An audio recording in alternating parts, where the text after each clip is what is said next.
आज इस लेक्चर में हम कहानी के उद्भव और विकास के बारे में बात करेंगे। इससे पहले हम प्रेमचंद पूर्व युग हम पढ़ चुके हैं। अब हम प्रेमचंद युग को देखते हैं, उसमें कहानी का विकास कैसे हुआ और क्या हुआ, किस प्रकार की कहानियाँ लिखी गई, थोड़ा देखते हैं उसके बारे में। तो आज हम पढ़ेंगे प्रेमचंद युग। कहानी के क्षेत्र में और उपन्यास के क्षेत्र में प्रेमचंद को केंद्रीय व्यक्ति माना जाता है। तो इसीलिए प्रेमचंद पूर्व, प्रेमचंद और प्रेमचंदोत्तर या उत्तर प्रेमचंद या प्रेमचंद पश्चात युग। तो प्रेमचंद युग पढ़ा हमने, अब प्रेमचंद पूर्व युग पढ़ा हमने, अब प्रेमचंद युग देखते हैं। प्रेमचंद युग के अंदर इसको कुछ लोग प्रेमचंद प्रसाद युग के नाम से भी जानते हैं। कुछ लोग बोलते हैं ये प्रेमचंद युग नहीं अकेला, इसको प्रेमचंद प्रसाद युग भी बोलते हैं, लेकिन हम प्रेमचंद युग के नाम से काम चला सकते हैं। ऐसा ऐसा इसलिए बोला जाता है क्योंकि प्रेमचंद के अलावा इस युग में अगर कोई प्रमुख कहानीकार है तो वो प्रसाद है। तो प्रेमचंद के बाद या प्रेमचंद के समानांतर किसी दूसरे व्यक्ति का नाम लेना हो कहानी के जगत में, तो प्रेमचंद जिस समय लिख रहे थे उस समय अच्छी कहानियां लिख रहे थे प्रसाद जी भी, तो इसलिए इसको प्रेमचंद प्रसाद युग बोलते हैं। लेकिन हम प्रेमचंद युग नाम याद रख के काम चला सकते हैं, कोई दिक्कत नहीं है। अब देखिए इस समय प्रेमचंद लिख रहे, तो सबसे पहले प्रेमचंद देखते हैं क्या लिख रहे थे, फिर प्रसाद देखते हैं क्या लिख रहे थे, और इनसे प्रभावित कुछ लोग थे वो क्या लिख रहे थे। अब ये दो तीन बातें, प्रमुख बातें इसके अंदर देखेंगे। प्रेमचंद ने क्या लिखा, थोड़ा कैसा लिखा, किस प्रकार का लिखा, और प्रसाद क्या लिखते थे, किस चीज को ज्यादा मानते थे, कैसा लिखा, और इनके जो मान लीजिए जिसको कहते हैं कि इनको जिन्होंने अनुसरण किया, इनका इनके जैसे ही कहानीकार कुछ हुए, उनके नाम और उनकी कहानियों में कैसी क्या चीजें हैं वो देखते हैं। तो सबसे पहले हम देखते हैं प्रेमचंद के बारे में। प्रेमचंद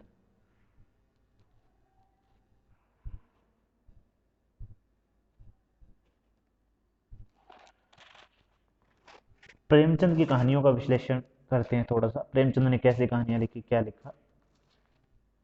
प्रेमचंद की जो शुरुआती कहानियां हैं वो कहानियां उनकी है आदर्शवादी कहानियां। आदर्शवादी कहानियां, उनके अंदर आदर्शवाद जो है वो हावी है। जो आदर्शवाद के अंदर एक घटना मान लीजिए, आप कह सकते हैं जो हृदय परिवर्तन की घटना है। हृदय परिवर्तन,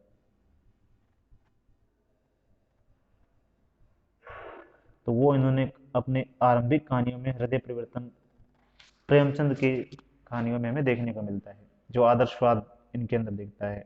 तो सबसे पहली बात, प्रेमचंद की जो प्रारंभिक कहानियां हैं तो उनके अंदर जो है हृदय परिवर्तन की घटना देखने को मिलती है, जो आदर्शवादी कहानियां हैं, आदर्शवाद से प्रभावित है, आदर्शवाद उनके अंदर है। और इसके बाद में प्रेमचंद ने जैसे जैसे लिखते गए और उनको जैसे जैसे समाज की समझ आई, तो उन्हें लगा कि आदर्शवाद से अकेला काम नहीं चलेगा। समाज में इतना आदर्श है नहीं जितना वो कहानियों में दिखा रहे हैं।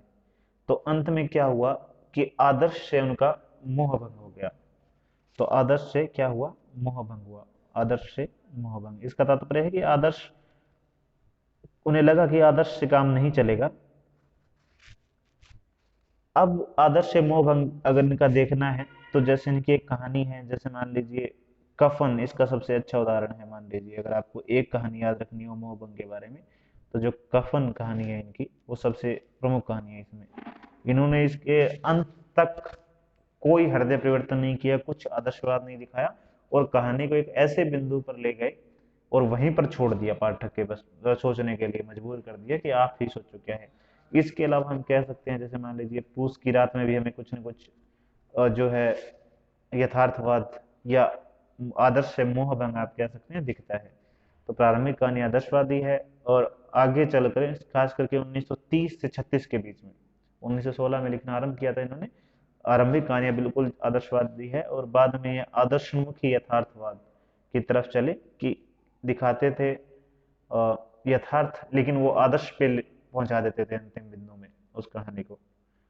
और अंत समय में 1930 से लेकर जो 36 का दौर रहा प्रेमचंद का, उस दौर में प्रेमचंद का आदर्श से मोह भंग हुआ, और इन्होंने जो है पूस की रात है या कफन है या सदगति है, मान लीजिए इस प्रकार की और भी कहानियां इनकी है जिसमें मोह भंग जो है हमें आदर्शवाद से दिखता है।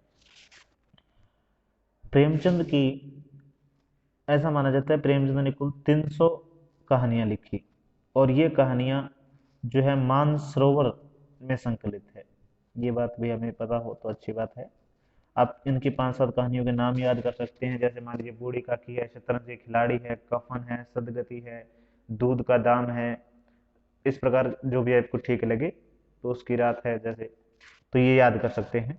300 कहानियां माना जाता है इन्होंने लिखी, और जो मानसरोवर में संकलित है, और मानसरोवर के अगर खंड आपको पता करने हो तो मानसरोवर के 8 खंड है। तो मानसरोवर के 8 खंडों में प्रेमचंद की कुल 300 कहानियां संकलित है। अब देखिए हमने प्रेमचंद के बारे में 2-3 बातें देखी। प्रारंभिक कहानी आदर्शवादी है, बाद में आदर्शवाद से मोह भंग हुआ इनका, और इन्होंने कफन है, पूस की रात जैसी कहानियों में आदर्श से मोह भंग इनका में साफ साफ दिखाई देता है। अगर इनकी कहानियां कितनी लिखी तो 300 कहानियों के करीब इनकी कहानियां हैं, मानसरोवर के 8 खंडों में वो संकलित है। अब अगर इनकी भाषा की बात की जाए तो आपने अगर प्रेमचंद को पढ़ा है, कुछ भी ईद का आपने पढ़ी होगी, तो प्रेमचंद की भाषा के बारे में आपको क्या राय है, कैसा लगता है कि बहुत ज़्यादा मुश्किल लिखते हैं या बिल्कुल आसान लिखते हैं? तो आसान लिखते हैं तो हम कह सकते हैं कि सरल है, तो हमें आसानी से समझ आती है। समझने के लिए काफ़ी मशक्कत करनी पड़ती है कि कुछ देखना पड़ता है, यहाँ शब्द देखे वहाँ शब्द देखे, ऐसा भी नहीं है। तो सरल भी है, सहज है, बिल्कुल आसानी से समझ आने वाली भाषा है, इनकी कोई दिक्कत नहीं है। तो सहज बोलचाल की भाषा, जो मान लीजिए साधारणतः बोलते हैं वैसी, तो वैसी भाषा का प्रयोग इन्होंने किया है, साधारण बोलचाल की भाषा का प्रयोग किया है, सहज बोलचाल की भाषा है।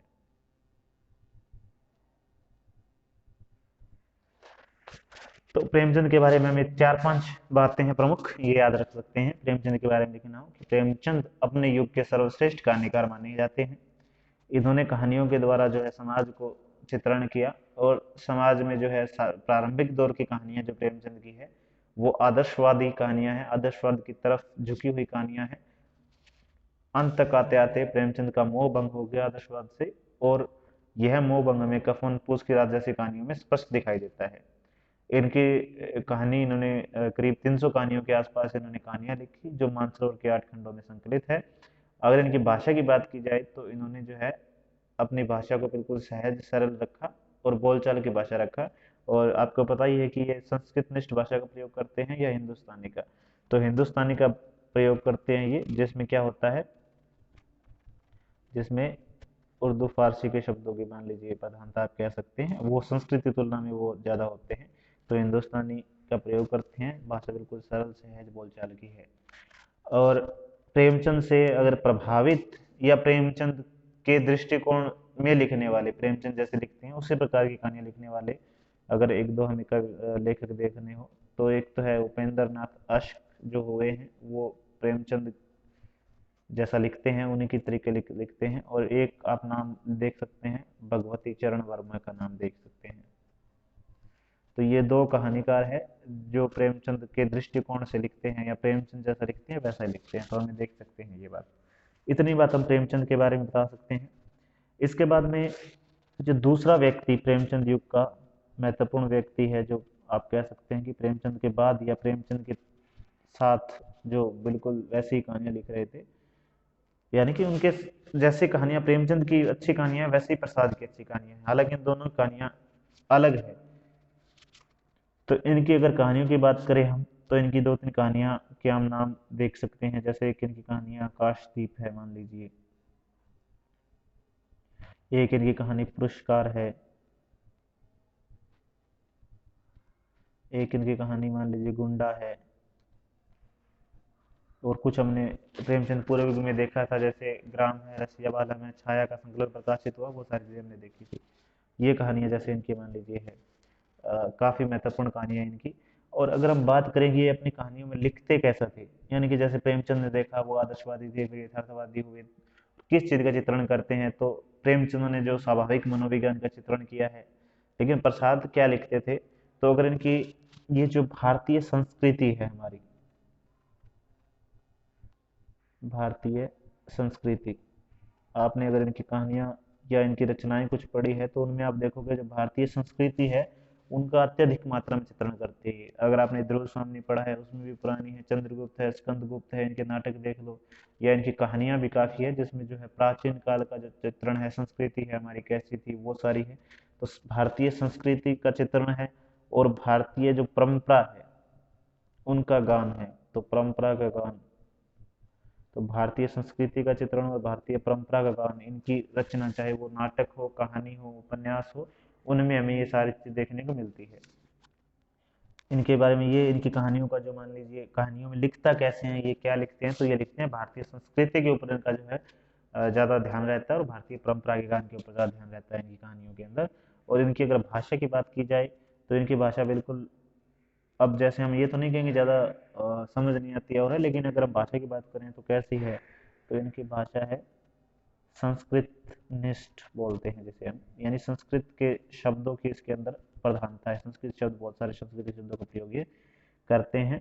और इसके अलावा जो है मान लीजिए संस्कृत के शब्दों का प्रयोग ज़्यादा करते हैं तो तत्सम शब्द ज़्यादा होंगे या तद्भव ज़्यादा होंगे। अब खुद सोचिए, तो ये क्या है कि तत्सम शब्द, मान लीजिए तत्सम बहुला भाषा है इनकी, तत्सम शब्दों का अधिक प्रयोग ये करते हैं। संस्कृत निष्ठ भाषा है, तत्सम शब्दों का प्रयोग करते हैं, लेकिन फिर भी हम कह सकते हैं कि इनकी भाषा पात्रानुकूल है, क्योंकि अगर जब ये भारतीय संस्कृति का गान करते हैं, भारतीय परंपरा का गान करते हैं, तो ये ऐतिहासिक कहानियां या उपन्यास नाटक लिखते हैं। तो इसीलिए ये कहते हैं भैया कि मुझे अगर पात्र उस समय के दिखाने हैं जिसमें संस्कृत बोली जाती थी, तो मैं आज की भाषा का प्रयोग कैसे कर सकता हूँ, क्योंकि उस समय ऐसे शब्द थे ही नहीं।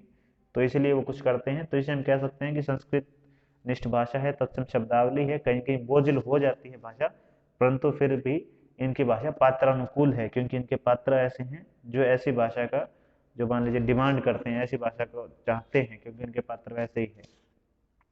ये बात है। अगर इनसे प्रभावित इनकी तरह ही लिखने वाले एक दो कवियों के नाम देखने हो, तो जैसे सॉरी लेखकों के नाम देखने हो और जो कहानीकार है, तो एक का नाम है विशंबरनाथ शर्मा कौशिक,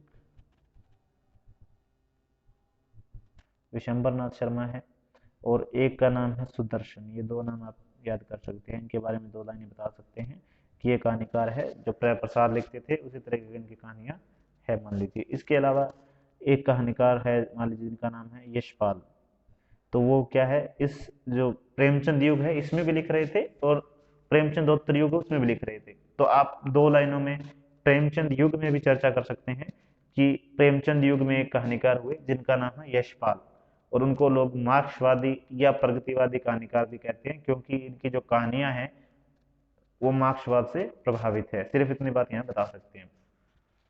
तो साधारण प्रेमचंद युग में हमें क्या करना है, प्रेमचंद के बारे में बताना है, उसकी कहानियां कैसी हैं, उनकी उन्होंने कहानियां कितनी लिखी, कैसे लिखी, भाषा कैसी है, वो सारी डिटेल बता के और एक दो कहानीकारों के नाम बता के दो लाइन उनके बारे में लिख दे कि इनकी कहानियों में प्रेमचंद की कहानियों की तरह जो मान लीजिए उनकी कहानियों में जैसा देखने को मिलता है वैसा ही इनकी कहानियों में चित्रण हुआ है सारी चीजों का। फिर प्रसाद के बारे में बता सकते हैं कि प्रेमचंद के समकालीन, प्रेमचंद जिस समय लिख रहे थे, प्रेमचंद का युग है, उस युग में अगर दूसरे कहानीकार हमें देखना हो जो प्रेमचंद की तरह ही अच्छा लिख रहे थे, प्रेमचंद जैसे लिख रहे थे, तो प्रसाद है। जैसे मैंने पहले बताया कि प्रसाद और प्रेमचंद बिल्कुल अलग अलग लिखते हैं, लेकिन कहानियां प्रसाद की भी अच्छी है कहानी की जगत में, तो इसीलिए हम कह सकते हैं कि प्रेमचंद के समकालीन दूसरे अच्छे कहानीकार है वो कौन है, प्रसाद है। आगे है प्रेमचंदोत्तर, उत्तर प्रेमचंद या प्रेमचंद पश्चात, अब जो नाम आपको ठीक लगे वो नाम आप लिख सकते हैं। तो देखते हैं आगे क्या है, प्रेमचंदोत्तर युग।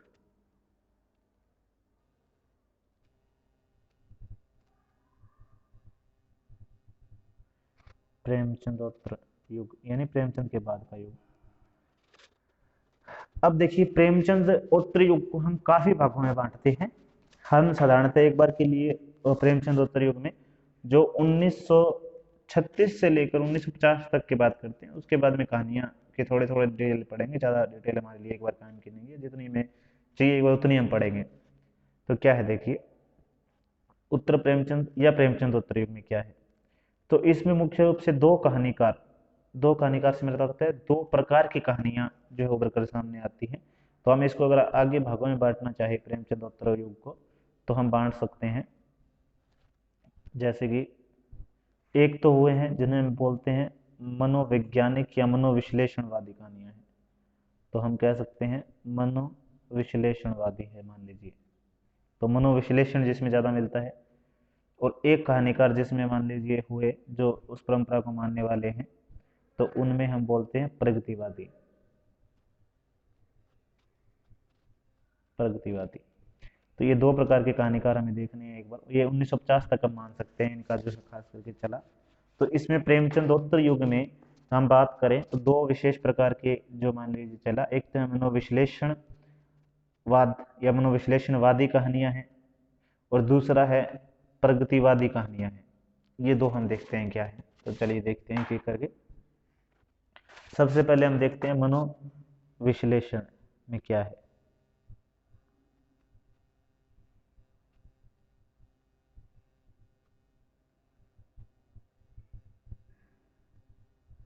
मनोविश्लेषण इसमें क्या है, तो इसमें क्या है कि सबसे जो है देखते हैं, एक तो हुए हैं जनेन्द्र।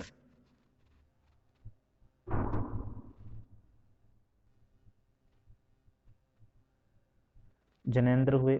जनेन्द्र ने करीब करीब 150 कहानियां लिखी, और इनकी एक दो कहानियों के अगर नाम याद करने हो तो जैसे खेल है, पाजेब है, खेल है, पाजेब है,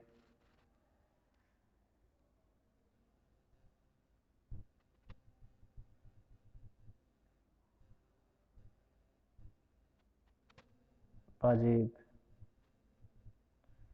इसके बाद में एक हुए जिन्होंने मनोवैज्ञानिक या मनोविश्लेषणवादी कहानियां लिखी, उनका नाम है अगे। सच्चिदानंद, हीरानंद, वात्स्यायन, अगे। अगर इनकी एक दो कहानियां देखनी हो तो जैसे मान लीजिए रोज है, रेल है, और आपके जो सिलेबस में है मान लीजिए जैसे ग्रेंग्रीन कहानी है, वो हमने पढ़ी। तो उसमें भी क्या है, जो मालती है उसके मन का विश्लेषण किया गया है कि वो कैसे सोचती है, क्या करती है रोज, वो सारी चीजें।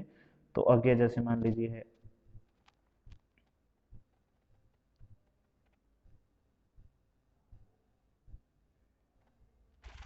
और इसके बाद में एक व्यक्ति हुए इलाचंद्र जोशी, जो आपने अगर आपको याद हो तो हमने उपन्यास का क्वेश्चन किया था, उस समय भी हमने इन्हीं तीन व्यक्तियों के नाम देखे थे मनोविश्लेषण में। तो वही व्यक्ति यहाँ पे है। सिर्फ जो उपन्यास लिखते हैं तो उपन्यास में बांटते हैं, कहानियां लिखते हैं कहानियों में। इनकी एक दो कहानियां देख लीजिए।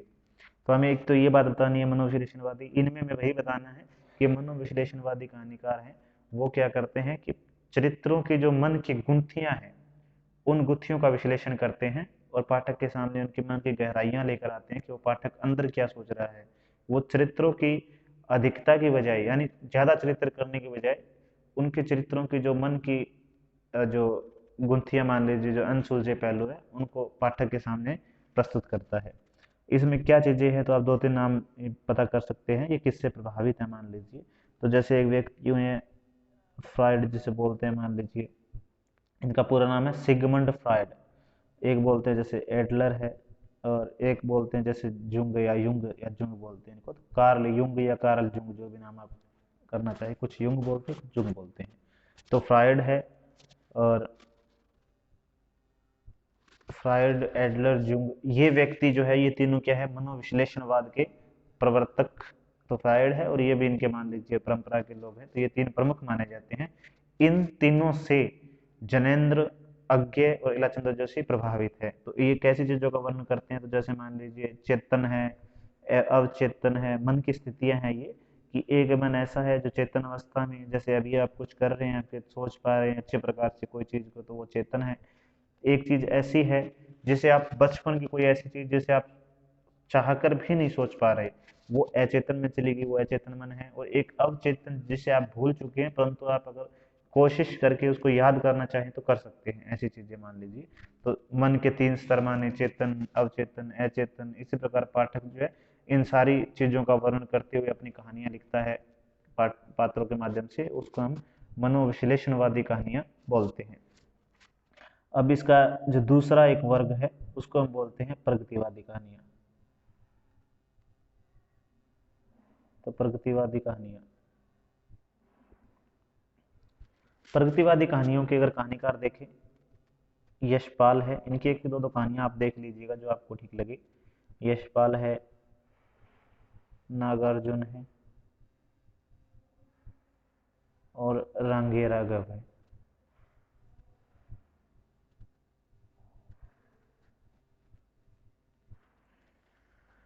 इन तीन व्यक्तियों का प्रमुखता से हम नाम ले सकते हैं कि ये तीन कहानीकार ऐसे हैं जो प्रगतिवादी कहानीकार है। प्रगतिवादी से यहाँ क्या मतलब है कि जो मार्क्सवाद से प्रभावित है किसी न किसी स्तर पर, तो मार्क्सवाद से प्रभावित है, ये बातें हम बता सकते हैं। तो ये तीन व्यक्ति है, इनका नाम बता देंगे और इनकी एक दो कहानियां जो आपको ठीक लगे उनका नाम याद कर लेंगे। और आप ये बताएंगे फिर कि ये कहानीकार, इनको हम प्रगतिवाद बोलते हैं। और दरअसल हिंदी में जिसे हम प्रगतिवाद बोलते हैं वही मार्क्सवाद का एक रूप है। मार्क्सवाद जिसे हम मान लीजिए बोलते हैं, उसी को अगर हम साहित्य में प्रयोग करें तो वो प्रगतिवाद कहलाता है हिंदी साहित्य के अंदर। और इस मार्क्सवाद में अगर हमने थोड़ा बहुत पढ़ा है पहले हमने क्लास में, तो इसमें क्या है, प्रमुख जो इसकी विशेषता है वो क्या है, ये समाज को दो वर्ग में बांटता है, एक तो है शोषक और एक है शोषित है। तो शोषक और शोषित में बांटता है। और ये क्या करता है, किसके पक्ष में होता है, शोषक के या शोषित के। तो ये क्या है, शोषित जो है मान लीजिए उसके पक्ष में होता है। और ये क्या करता है, शोषण जो है मान लीजिए उसके विरुद्ध क्या चाहता है कि हिंसक क्रांति हो जाए, ऐसा मान लीजिए इनकी विचारधारा होती है। तो हिंसक क्रांति के पक्षधर हैं ये। जैसे अगर निराला भी हमने पढ़ा है एक दो बार, तो वो भी क्रांति के पक्षधर हैं, प्रगतिवाद की तरफ जब झुके हुए लगते हैं। तो देखिए ये क्या है, हमें सिर्फ इनके बारे में ये बताना है कि उत्तर प्रेमचंद युग में मनोविश्लेषणवाद बता के और प्रगतिवादी कहानीकार हुए, और जिसे हम मान लीजिए मार्क्सवाद कहते हैं उसी का रूप जो है हिंदी क्षेत्र में उसे प्रगतिवाद कहते हैं। और प्रगतिवाद के लेखकों की बात की जाए तो यशपाल, इनकी एक दो कहानियां, नागार्जुन एक दो कहानियां, रांगे राघव इनकी एक दो कहानियों के नाम बता के आप बता सकते हैं कि ये लेखक जो है प्रगतिवादी लेखक हैं। इन्होंने मार्क्सवाद को केंद्र में रख के अपनी कहानियां लिखी। और जहां मार्क्सवाद केंद्र की बात करते थे, इनकी कहानियों में शोषक और शोषित का वर्णन मिलता है। और ये चाहते हैं कि जो शोषण है उसके विरुद्ध क्रांति के पक्षधर हैं ये लोग। और मार्क्सवाद की जो दो तीन बातें हैं वो यहाँ पे आप बता देंगे, सिर्फ इतनी सी बातें हमें बतानी है इसके बारे में। अब देखिए क्या हुआ। अब वैसे तो हम बहुत ज़्यादा डिटेल में पढ़ेंगे तो पढ़ सकते हैं, लेकिन एक बार के लिए हम जिस काम चलाते हैं जिसमें हम लिख सकें आसानी से अपने एग्जाम के अंदर। तो 1950 के बाद क्या हुआ कि एक कहानी आंदोलन हुए काफ़ी, और कहानी आंदोलनों के कई नाम हैं। तो एक तो है नई कहानी, जो 1950 में मान लीजिए, 1950 के बाद जिसे हम मानते हैं, तो नई कहानी आंदोलन मान लीजिए है, जिसको हम नई कहानी बोलते हैं। एक तो नई कहानी का नामकरण की बात करें तो नामकरण इसका किया है दुष्यंत कुमार ने। दुष्यंत कुमार एक गजलकार भी है, तो उन्होंने इनका नाम किया है नई कहानी। तो दुष्यंत कुमार नामकरण किया नई कहानी का। और नई कहानी की तरफ हम देखेंगे क्या है इसके अंदर। एक दो कहानीकार आप मैं बता देता हूँ कौन कौन से हैं, वो हम देख लेंगे। परंतु इसमें हम कहानीकार के साथ साथ ये देखते हैं कि नई कहानी में है क्या अलग। तो एक तो इसमें जो जीवन है उसकी जटिलता जो है,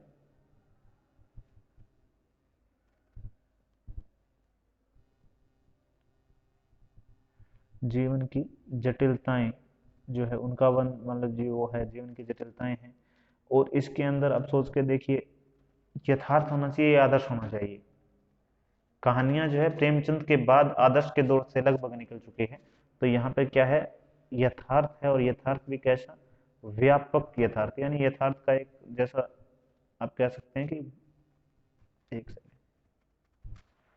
व्यापक यथार्थ, विस्तृत यथार्थ का वर्णन किया इन्होंने। आदर्श बिल्कुल भी आप मान लीजिए नहीं के बराबर है। तो यथार्थ है, व्यापक यथार्थ का वर्णन है। और इसके बाद में क्या है, अब ये व्यक्ति क्या है, अगर वैसे तो डिटेल में पढ़ना, जैसे इनकी परिस्थितियों के पीछे इनके राज छिपे हुए हैं ये सारे। तो उस समय परिस्थितियां ऐसी थी कि ये लोग समाज को अस्वीकार रहे थे, समाज कुछ है ही नहीं इनके सामने।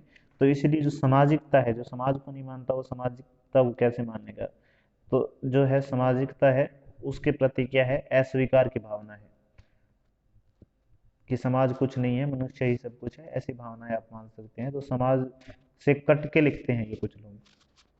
तो समाज को क्या है, अस्वीकार किया इन्होंने, तो सामाजिकता को अस्वीकारा है इन्होंने। और भाषा और शिल्प जो है मान लीजिए उसमें क्या है, भाषा और शिल्प में नयापन है। शिल्प में क्या है, नयापन है। ये इनकी प्रमुख आप मान सकते हैं तीन चार बातें हैं। और अगर इसके दौर के अगर हम कुछ देखें कौन कौन है, तो जैसे मान लीजिए तो कमलेश्वर है, जिनकी कहानी जो है मान लीजिए राजा निर्बंसिया नाम की कहानी है इनकी, जो नई कहानी मानी जाती है। इसके अलावा जो मोहन राकेश है, इनकी जो कहानी है एक और जिंदगी नाम से कहानी है, बड़ी अच्छी कहानी है एक और जिंदगी। तो एक और जिंदगी इनकी कहानी है, ये नई कहानी मानी जाती है। और इसके अलावा मान लीजिए आप मान सकते हैं राजेंद्र यादव, टूटना है जिनकी कहानी है, ये भी बड़ी अच्छी कहानी है। तो राजेंद्र यादव, टूटना, ये कहानियां हैं नई कहानी के दौर की। तो हम विशेषताएं देख ली, नई कहानी में क्या है, जीवन की जटिलताएं हैं, व्यापक यथार्थ है, सामाजिकता को अस्वीकार किया है, भाषा और शिल्प में नयापन है। और ये तीन, एक आधा नाम और भी आप याद कर सकते हैं चाहें, मैंने तीन प्रमुख नाम आपको बताए हैं जो नई कहानी के हैं। इसके बाद में 1900, आप मान सकते हैं 60 के आसपास, या उससे थोड़ा बाद में, कहानी के दौर में काफी आंदोलन हुए, जिनमें से हम 5-6 नाम देखेंगे जो प्रमुख कहानी आंदोलन है। और उनके बारे में ज्यादा नहीं, सिर्फ हमें 5-6 लाइनों में बता देना है कि ये कहानी आंदोलन हुए और इनमें ये व्यक्तियों ने किए हैं। तो नई कहानी के बाद क्या हुआ, एक आंदोलन हुआ, ए कहानी, यानी कहानी है ही नहीं ऐसा मान लीजिए। तो एक आंदोलन हुआ जिसको बोलते हैं ए कहानी। ए कहानी आंदोलन के क्या है, इसको कुछ लोग मानते हैं कि इसके ऊपर जो है वो विदेशी प्रभाव है, विदेशी प्रभाव मानते हैं। और इसकी अगर विशेषताओं की बात की जाए तो क्या होगा, जैसे इसके अंदर एक तो बिखराव है, यानी कोई व्यक्ति जब बिखराव का शिकार होता है वो सारी चीज़ें इसके अंदर देखने को मिलती है, कि किसी के साथ कोई लगाव नहीं है मान लीजिए, और एक जिसको हम बोलते हैं अलगाव है मान लीजिए, सारी चीज़ों से, किसी मनुष्य से, किसी भी चीज़ से कोई लगाव नहीं है। और स्त्री पुरुष जो संबंध है उसके ऊपर इन्होंने काफ़ी लिखा है, और अश्लील आप कह सकते हैं वैसा भी लिखा है, यौन संबंधों के बारे में काफ़ी इन्होंने चर्चा की अपनी कहानियों के अंदर। तो ए कहानी आंदोलन इसको मान लीजिए बोलते हैं लोग। और अगर इसके किसने आरंभ किया, या तो माना जाता है कि एक व्यक्ति है गंगा प्रसाद, जिसका नाम है विमल। तो गंगा प्रसाद विमल है जिसने ए कहानी आंदोलन आरंभ किया। विदेशी प्रभाव माना जाता है, बिखराव इसमें काफ़ी हद तक ज़्यादा है, अलगाव है, स्त्री पुरुष संबंध है, उसके ऊपर इनका काफ़ी जो है इन्होंने लिखा है। ये इनकी प्रमुख बातें हैं। इसके बाद में एक पत्रिका निकली, जिस पत्रिका का नाम था सारिका, 1972 या 74 के आसपास माना जाता है इसका समय। तो सारिका पत्रिका है एक, निकली उस समय, और कमलेश्वर इसके संपादक थे सारिका पत्रिका के, कमलेश्वर। और इससे माना जाता है कि एक कहानी आरंभ हुई, जिस आंदोलन आरंभ हुआ, जिसका नाम था समानांतर कहानी।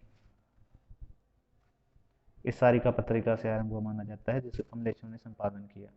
और इसकी प्रमुख विशेषताएं आप बता सकते हैं कि क्या है।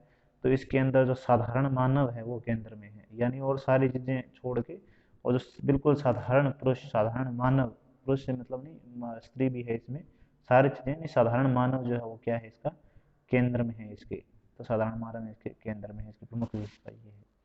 तो समानांतर कहानी सारिका पत्रिका है जो, वो कमलेश्वर ने आरंभ की। कमलेश्वर उसके संपादक थे, आप ये कह सकते हैं। तो कमलेश्वर के संपादक थे सारिका पत्रिका के, और सारिका पत्रिका से समानांतर कहानी आंदोलन का आरंभ हुआ। और समानांतर कहानी आंदोलन के जो केंद्र बिंदु में है वो क्या है, साधारण मानव है। ये बात हम सिर्फ इसके बारे में बता सकते हैं 2 लाइनों में, 3 लाइनों में। इसके बाद में सहज कहानी आरंभ हुई है, सहज कहानी। ये एक व्यक्ति हुए जिनका नाम है अमृत राय। तो सहज कहानी आंदोलन अमृत राय ने आरंभ किया।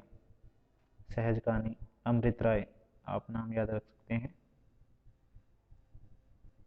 अमृत राय ने सहज कहानी आंदोलन किया। और इनका मानना था कि कथा में जो रस था, वो रस जो है वो गायब हो गया है, और इसलिए कथा रस जो है वो उसको ले आने का प्रयत्न किया, लेकिन ये आंदोलन कुछ चला नहीं, और इसके खास महत्व इतना है नहीं।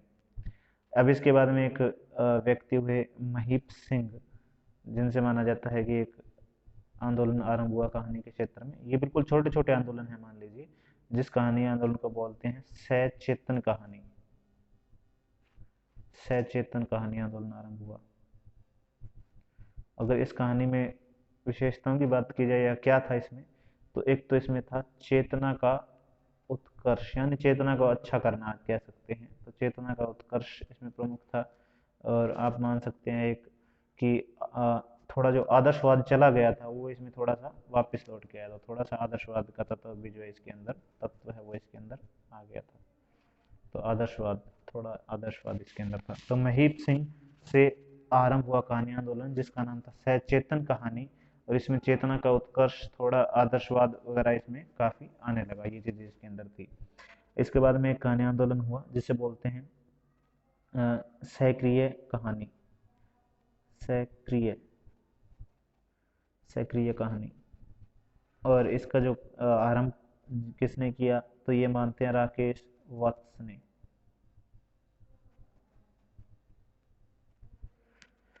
इसकी विशेषताएं या इसमें क्या था, तो इसमें क्या है, आदमी की चेतना को प्रमुखता दी गई है। एक तो आदमी की चेतना को प्रमुखता दी गई है, और इसके अलावा जो आदमी में ऊर्जा है, मान लीजिए जो संचार है ऊर्जा का, उसके बारे में बातें हैं। और एक इसको माना जाता है कि जीवंतता की कहानी है, यानी इसमें जो जीवंतता का तत्व है वो ठीक ठाक है, तो जीवंतता की कहानी है। ये आप 3-4 बातें इसके अंदर बता सकते हैं। तो हम सिर्फ इतना ही पढ़ेंगे। ये हमारा जो है कहानी का उद्भव एवं विकास क्वेश्चन है, यहाँ पे हमारा पूरा होता है।